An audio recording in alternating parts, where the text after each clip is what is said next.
एक गांव में अहमद नाम का एक गरीब किसान रहता था।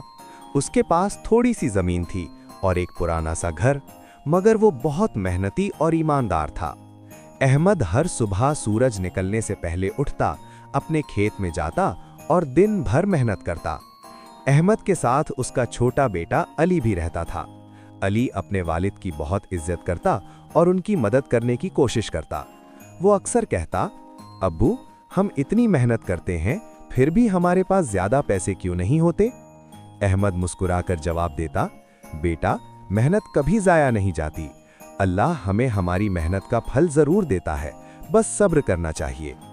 एक साल बारिश बहुत कम हुई, खेतों में फसल अच्छी ना हुई और अहमद को बहुत नुकसान हुआ। घर में खाने की भी कमी होने लगी। अली परेशान हो गया और बोला, अब्बू, हम क्या करेंगे? अहमद ने हिम्मत ना हारी। उसने कहा, बेटा, मुश्किल वक्त में हिम्मत नहीं हारनी चाहिए। हम और ज्यादा मेहनत करेंगे और अल्लाह से दुआ भी करेंगे। अगले दिन अहमद ने अपने खेत के एक कोने में सब्जियां उगाने का फैसला किया। अली भी उसके साथ लग गया। दोनों बाप बेटा दिन रात मेहनत करते रहे।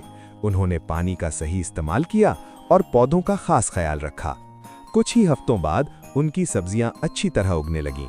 गांव के लोग अहमद के खेत की सब्जियां खरीदने लगे क्योंकि वो ताज़ा और मज़ेदार थीं। आहिस्ता आहिस्ता अहमद की हालत बेहतर होने लगी।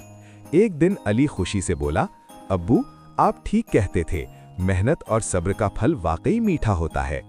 अहमद ने मुस्कुराकर कहा, बेटा, याद रखो, मुश्किल वक्त हमेशा नहीं रहता, मगर हिम्मत और मेहनत करने वाले लोग हमेशा कामयाब होते हैं। इसके बाद अली ने भी सीख लिया कि कभी हिम्मत नहीं हारनी चाहिए और हमेशा मेहनत और सब्र से काम लेना चाहिए। सबक: मेहनत, सब्र और उम्मीद से हर मुश्किल को आसान बनाया जा सकता है।